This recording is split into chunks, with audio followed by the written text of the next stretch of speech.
I hope we have a lot of questions, or maybe not a lot. Maybe we did a good job of covering the material. I believe, but this was a phenomenal presentation. I just wanted to say that. Thank you for the questions.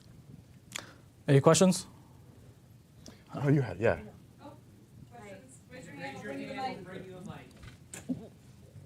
think that was an hour. Hi, everyone. Right above. My name is Blaine, and my question to you is regarding leasing. So I'm new to commercial, but I have a lot of leads coming to me for commercial, and I get nervous, of course, because I don't know what I'm doing. And a lot of people are small mom and pop stores. My question is, when people are selling their business, they're charging an amount, and they're taking over their lease. How does that work? Are the current leaseholders qualify them, or the current landlord qualify them?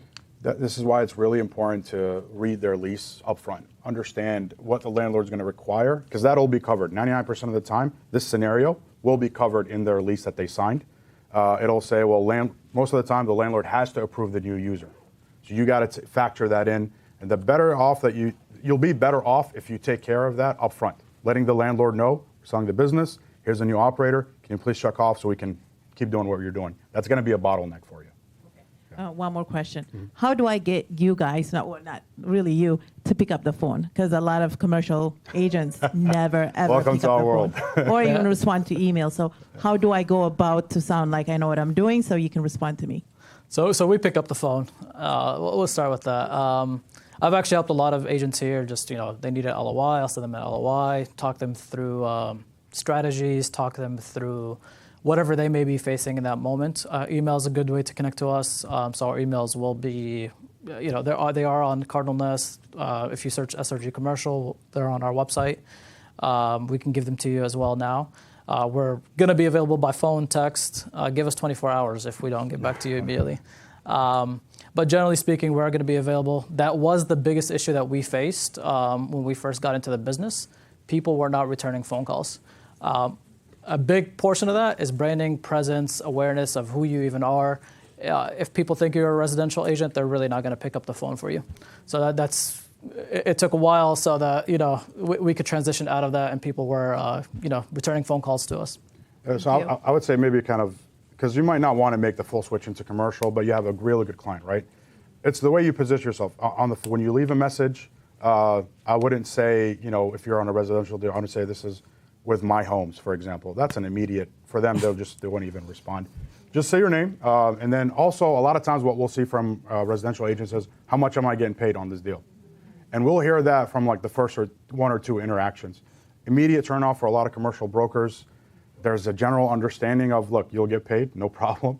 You'll make what, so get through what you actually need to get done and then ask about your payment when you're closer to a deal. Understanding, don't ask questions that might be readily available on the listing. We'll get that a lot as well, honestly, from residential agents, that everything is listed. Just if you take a look, don't ask us basic questions that are already listed. That could be also a turnoff. So just really coming prepared with the questions. The more knowledge you have, the better questions you're going to ask. Yeah. It's the questions that really are the telltale sign of experience. Thank you. So I've done one in DC commercial, and I had a mentor at that point. So the same building that I actually helped buy, now they want to sell. So what if I feel like I obviously very nervous about it? Can we just refer that business to you directly? Does it work similarly with residential, where you just basically pay a referral fee to the agent who refers the business to you? Absolutely. Okay. And can we tag along and learn throughout, through the process, even if we refer that business out to you? Yeah. So we don't mind you guys tagging along at all. Now, we won't partner up on a deal. We've tried that route, and it's already a complex deal, and then it's like literally putting a grenade in the middle of the deal throughout the entire process multiple times. So partnering up on deals is difficult to do because that lack of experience can sometimes really it's a mine, right? So that's something that we faced a couple times. So what we've decided to do since then is it's referrals.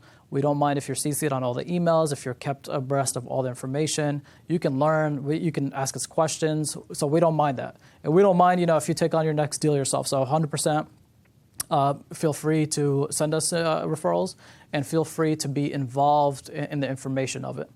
On the other side, one thing that we have done is because it's such complex and sometimes getting paid for these things can take forever, and sometimes it's a complex deal that takes you a year, but you're only getting paid $10,000 on it. We do have a threshold, so we don't pay referrals, I would say, on deals that pay us under $15,000 commission, because we just seen that it's really not worth the time for us. But we do pay a referral fee on anything else above that. And it'll be like, client dependent. So the first thing that we do when we're dealing with a referral is we're going to do a consultation, preferably with you there, with the seller or the buyer, the tenant, and really figuring out, are they ready to go? Question, what is the worst thing that you can do in real estate, generally speaking? And this might be subjective. Mess up. No. Don't get paid. Don't get, well, You don't put yourself out there. waste your time. You don't lose it. Sure. The worst thing you can do is go waste your somewhere else. time, particularly with a client that's not qualified. Right. Whether it's a residential, commercial, whatever. So we will spend a lot of time up front making sure that this client is ready to go for what he's saying he wants to do or what they're saying they want to do. And if they're not, we're going to put them and connect them with the folks that are going to get them there. A lot of times with tenant rep, for example, we'll connect them with someone that can help them put together a business plan, understand their financial projections, really do that. SBA, SBDC has free resources that you connect your clients with, where they do like 60 events a year, 60 classes a year, accounting 101, marketing 101. Folks that might be new to business, but they'll still need to understand it before they get ready for brick and mortar. So those consultations help us weed out the folks that might just not be worth our time right now or ready to go. Yeah. Thank you. Hello? It's on. Okay. Years ago, as a listing agent or listing broker, the fee was 10%. What's typically, Good old days. is it staggered? I know guys having $1 million deal, So, you're not going to get 10% from I them. think but- legally speaking, Yeah.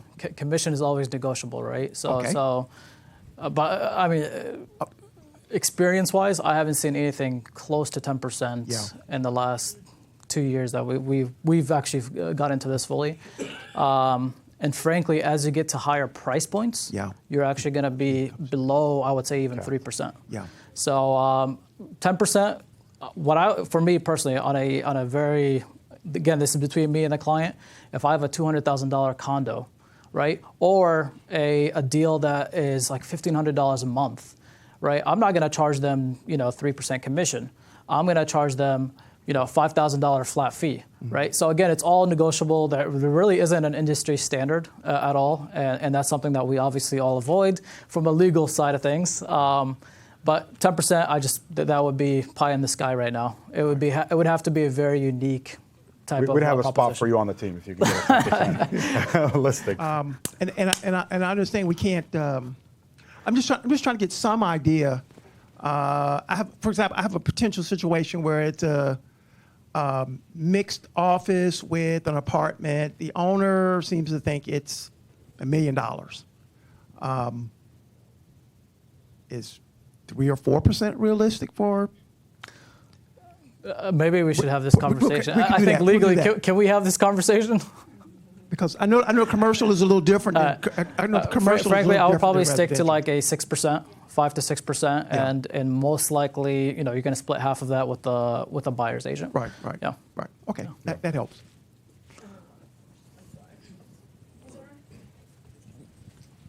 My question is, I do, like I say, a residential. Can I partner with you to do the commercial and still keep my residential to myself? When you say partner, like on that deal? Like, no, on the team, yeah. No. So our goal is to really be commercial focused. We're not really, we are looking for experience, and that's why we're looking together, or people that are going to be 100% focused. Now, there might be a transition period, but we're not looking for someone that's looking to keep both. You're going to miss out. So I think just to Khalid's point, we can work out a transition. It really depends on kind of what you'll bring to the table and what we have to offer you. But maybe we can work out a transition period that will be short, but we would want to see you committed 1,000% towards commercial. For us, branding, positioning, and presence has been the name of the game. We don't want to roll that in with residential. We really want to be focused.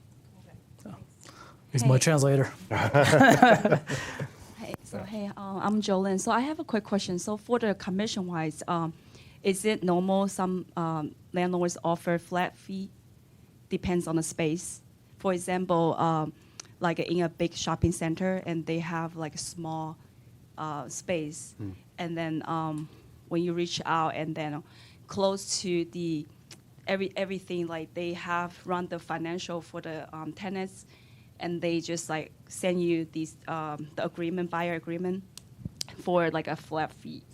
Is it like kind of not? No, it's usually percentage based. I would push back on that personally. Well, it depends. Like you run the numbers, right? Run, let's say 3% on this property for the length of the lease. If you're making less on percent for this site, then stick with the flat fee. It's actually, you bring up a good point. Not always will you be able to most of the time, but not always will you be able to negotiate your commission from the seller if you're working with a buyer, or from the landlord if you're working with a tenant. It's good to have that conversation up front with a tenant or a buyer that, hey, this is the typical fee that I demand for myself. If we're short, I'm going to try my utmost to try to get that from the landlord or the tenant. But if we're short, I would expect you to cover the difference.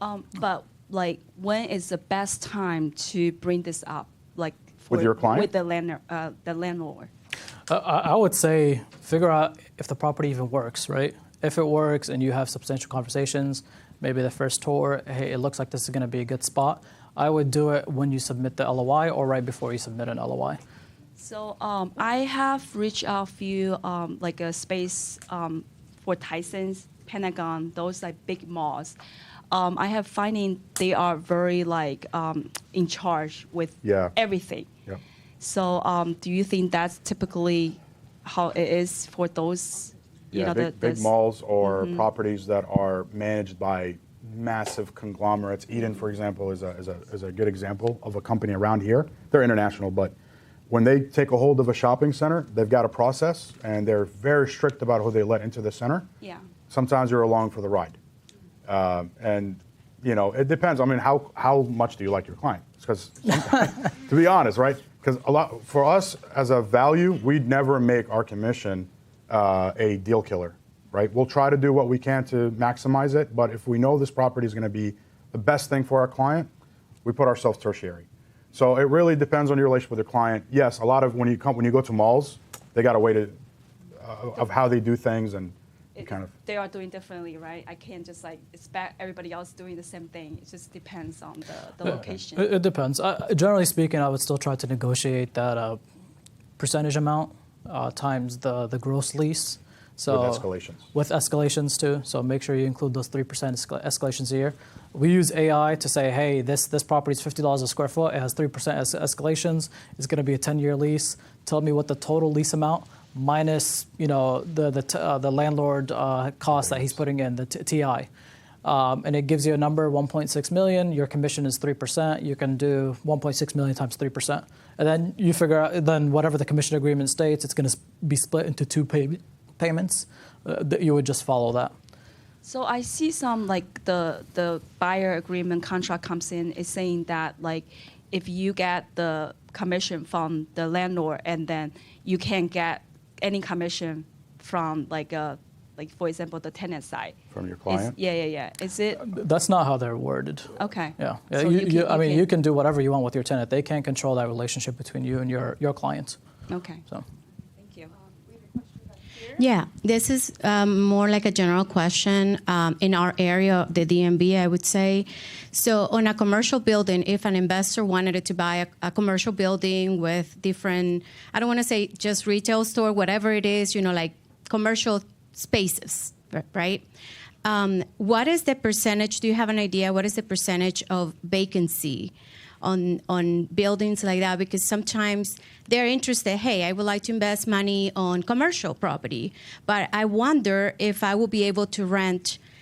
Obviously, I guess it depends on locations and things like that, but just like an idea, a general idea in our area.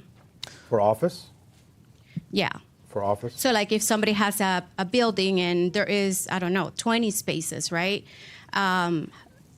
Yeah, so to kind of give you a good idea, so CoStar is a great tool for this. It'll give you actually the current building vacancy if it's being reported correctly. That being said, and actually let me go back. CoStar is a research company. Yes, you list on it, but they research, right? So they're actually calling every single commercial deal that's been sold or leased and trying to figure out the deal terms and inputting that information to their database. That's the primary resource. So I can tell you a building I looked at yesterday has a 50% vacancy. Now, if you want to go with averages, Fairfax, kind of Chantilly, kind of closer to the county government, you're looking at 25% vacancy, sometimes as high as 40%. Tyson's still around that 25%, but you can look at CoStar to get a better view. The law of averages here will not work in your favor because you could have a Class A building that is 80% vacant, right? And it's just the law of averages is not going to work. You really want to take a look at that building. You really want to use CoStar. You want to take a look at maybe a couple of buildings next to it, and then be able to inform your client that way. I think this is where you bring value too, because let's say you are looking at a property that is 50% vacant. The value you would bring is like, okay, well, if you're really interested in this building, you're at 50%. This is the weighted average of the leases that are remaining. But I think based on, we can fill these spaces with these type of tenants, and I think I can get it done for you in the next 18 months. This is kind of the value. You got to do the research to see, can I fill this building for this client and really help him get that value add that they're looking for? Great overview. I'm trying to come out of this meeting with actionable items. So for the agents here who are considering referring business to you, is there like an intake form that they can start to work with before they, information they're giving to you, so that they're not wasting your time? No, brother, just give us a call. Okay. Yeah. Give us a call and let's talk about who the client is and let's set up a consultation. All right. Thanks again for adding all this value. But I'm hoping if you can comment a little more on specifically DSCR loans, how they're applicable and where in commercial. But then my other question is for value-add properties or value-add opportunities. What kind of funding are you generally seeing, or creative financing, if you can comment on that? That's a good question. So for the DSCR rate ratio that we showed, it's kind of average. A lot of lenders, based off their risk tolerance, they might be a little bit higher or lower. But what that means, the 1.25, that means that they want to see this property bring in 1.25x whatever that mortgage amount is. So if the mortgage is 100, 1.25 that would be 125,000. So they want to see it at bare minimum bringing in $125,000 of net income a year. That's where that 1.25 comes in. Does that answer your DSR question? Okay. Yeah. Okay. What was the other part of your question? The creative lending? Oh, For like value-add opportunities, like man, what that's- kind of yeah. funding or like, I guess, how do you get financing for that usually? What are you guys seeing? Yeah, that's honestly, go ahead. I would say It's seller open field. financing. Seller financing is probably the number one. Now, the nice thing with commercial, lenders are very flexible, right? Even your bank lenders, right? So they might work on a deal. For example, this is a deal that we had. They brought the land for $3.5 million. 10% came from the buyer, 30% came from the seller, and then the rest came from the lender. So you can structure deals pretty much creatively. There's really no limitation to how creative you can be when it comes to how things are structured. Seller financing is probably going to be everybody's go-to because of the interest rate environment. Private money is another avenue, but that's really for short term. You're thinking more flips. So same thing that you would do for a residential flip. You could get hard money lenders that will do commercial flips, even developments. But it just really comes down to the type of deal that you're doing and how much you need, how long you need it for. Seller financing, I would say that would be the go-to. A quick example on like hard money, right? And like Khalid was saying, there's such a creative environment, but it all revolves around what this deal is, what's going to happen with this deal. Sometimes you can go in on the right property with the wrong financial product, and it just screws up the deal. So I'll give you an example. This is very recent. We had a lady reach out to us.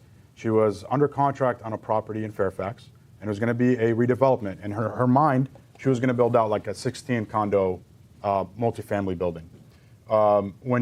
After she closed on the property, she found out that the county wants something else here.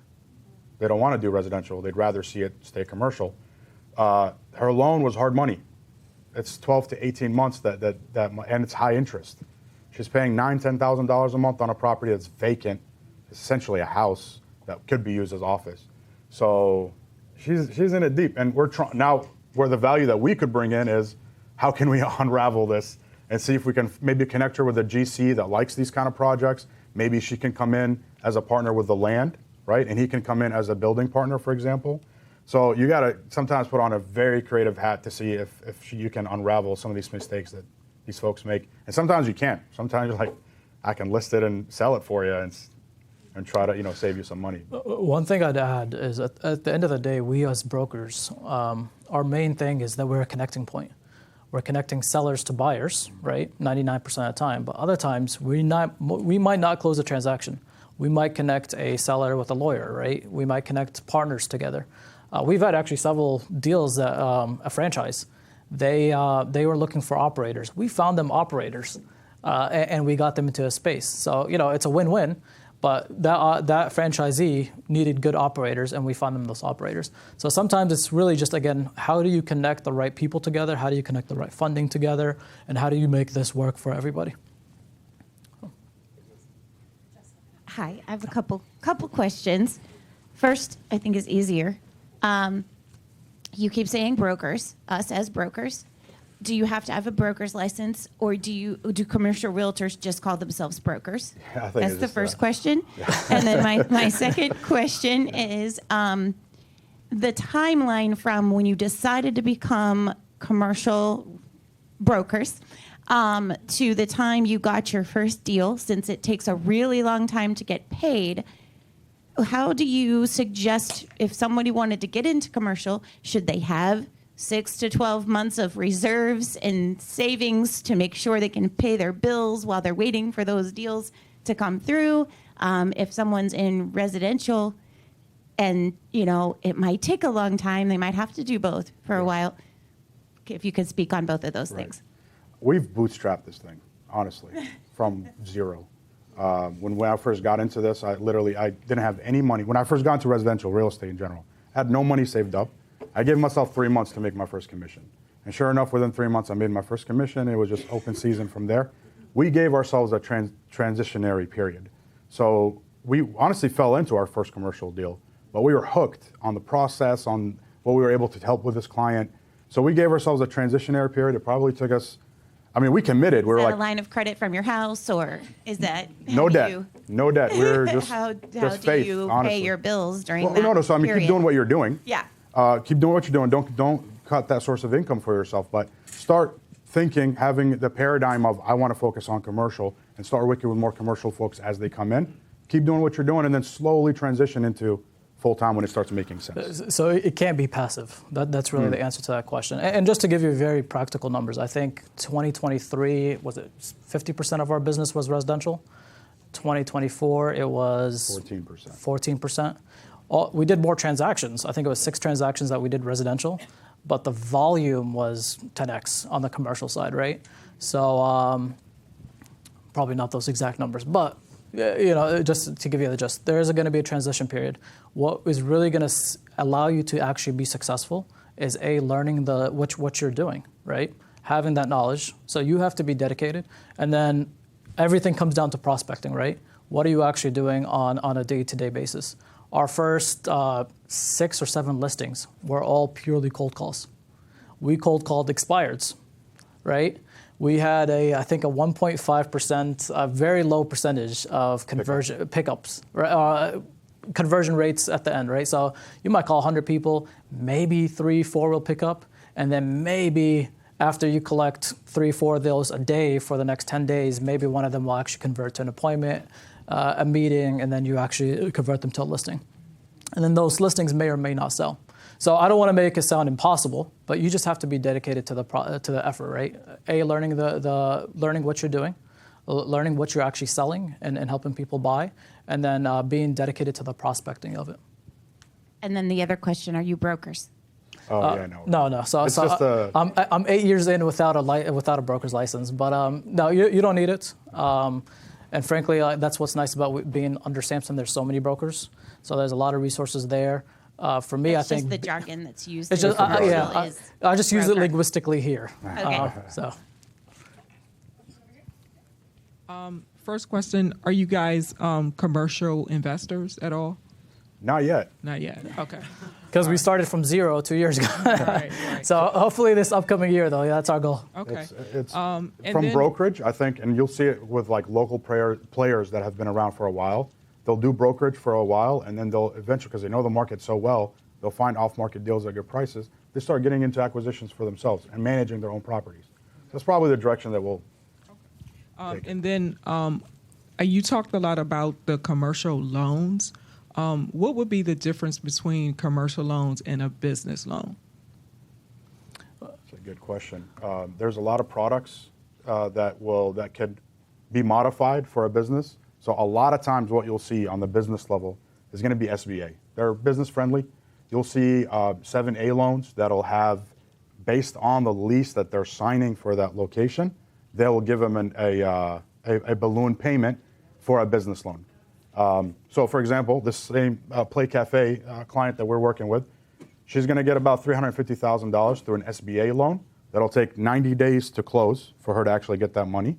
And it's going to be tied to the lease that she signed. So if it's a 5-year lease, that payment is due within 5 years, the balloon. If it's in 10 years, that'll be due within 10. So there's also like lines of credit that you can get if a business is already established. Those are more like you can get a $500,000 line of credit based on their profile, and they'll pay on that as they use it. To clarify, so commercial loans, I mean, we were generally speaking about it, we're probably talking about loans that are secured by real estate. Business loans are probably one of the highest risks, but a lot of banks will do them because they're low amounts, so there's a lot of volume of it. But that's really for business operations. Could be payroll, could be rent, it could be whatever. But it's just two different products designed for two different things. We don't really deal with a lot of business loans unless there's the real estate associated with it as well. And they mentioned SBA, if anybody doesn't know what that is. Small Business Administration, Small business, right? So it's not for every business, it's small business. Yeah, correct. And a lot of But startups. also. Small business is a very wide category. So I would still say that 90% of businesses will still qualify for that. And our first client, we got her a loan for the business and the real estate through the SBA. So it was 1.6 million total. 1.8 total. So 1.6 million for the real estate, and she got $200,000 as an operating loan, so that she could do repairs, cover payroll, etc. So you can combine the both, but generally speaking, commercials for real estate and businesses for business.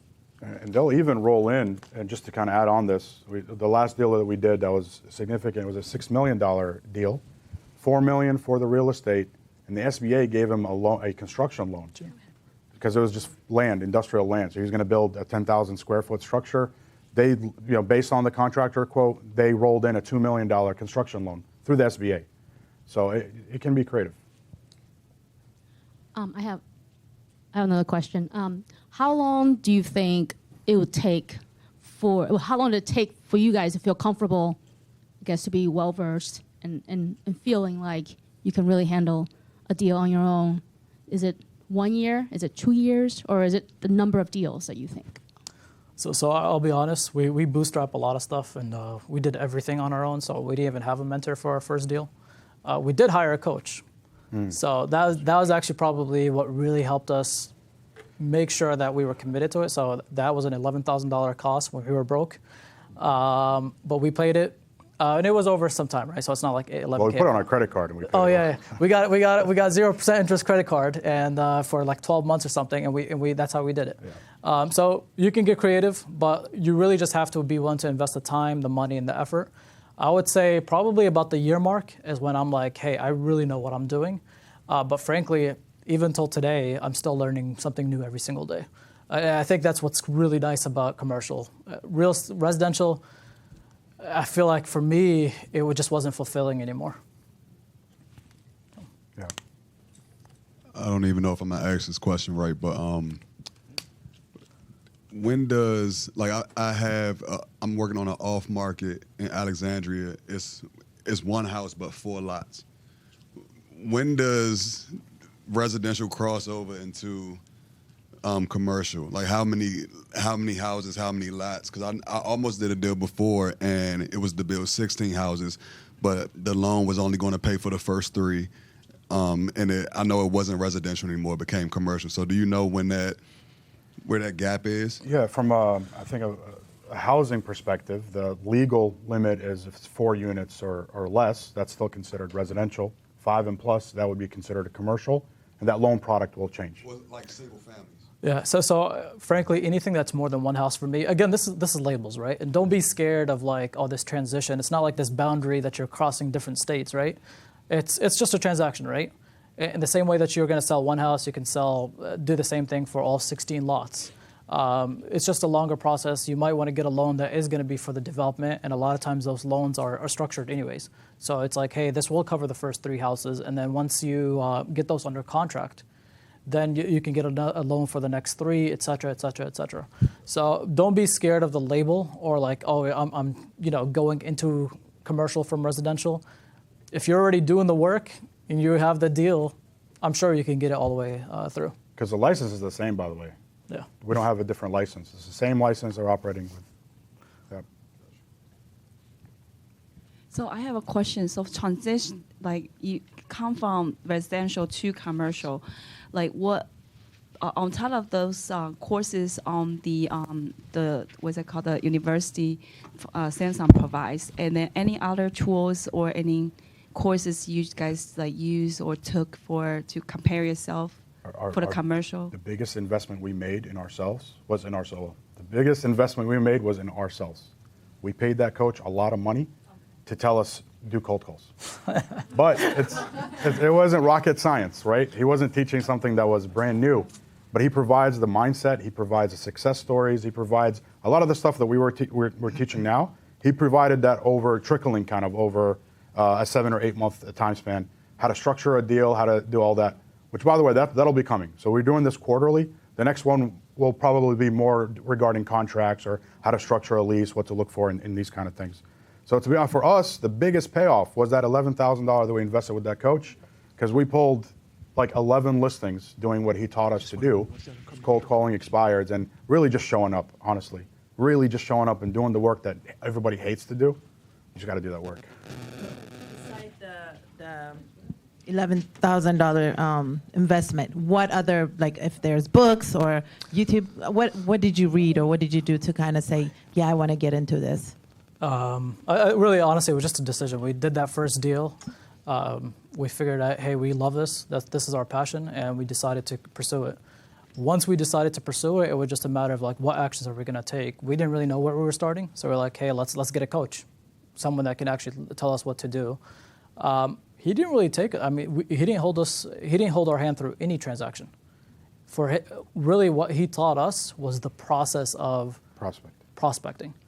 Now, if you want to learn, there's 1,000 resources out there. You can have 1,000 free resources before you ever even get to a paid resource. All information is available. It's really just about the time that you dedicate. What we continue to do, we have a personal coach, and he came from an IT background. He has no background in real estate, but really what it comes to with that stuff, it's the principles, right? It's the dedication, it's the goals, it's accountability. So sometimes you have to hire someone just to hold you accountable. So it has nothing to do with the process, right? We know our business better than anyone else that's going to tell us about, what we might or might not know. But if you do want a very good resource, Massimo is a great resource for commercial. Massimo, it's MASSISMO. So anyways, it really just comes down to the effort that you put into it. All the information's out there. And honestly, use this as a resource. MASSIMO, Massimo Coaching. No. Yeah. Honestly, even in residential, to be honest, like you really look at your business and ask yourself, am I really where I can be? And if you're not, what we found was a lack of accountability.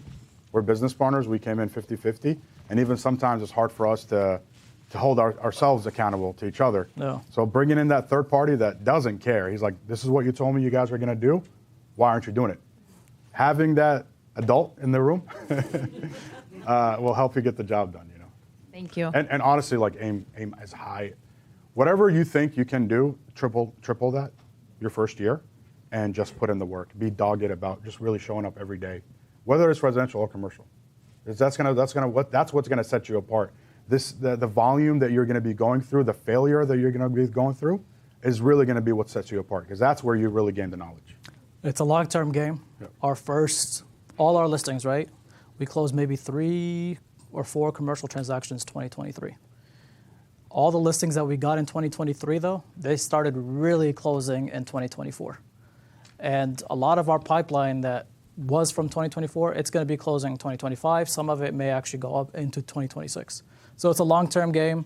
The payoff is worth it at the end. Just remember that and just be focused. Thank you.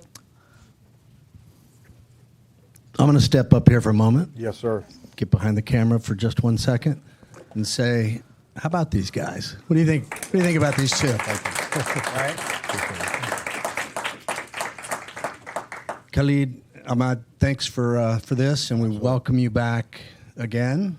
I think you all heard that they're planning to come back for additional trainings. We appreciate them paying it forward. Aladdin Al-Kathiri, as you saw, was here earlier. He had to cut out, but he does his trainings every Friday morning, virtual. So keep an eye out for those if you're interested. And we will also be continuing to bring in additional guest speakers. We welcome these guys. We've done a couple in the past with like commercial inspectors, people that do environmental studies, these things that you run across sometimes, occasionally commercial lenders. So keep your eyes open for that. And again, thank you both. I think that's a wrap, right? We good? That's a wrap. Yeah. We're good. Yeah. If anybody has any questions, we'll be around.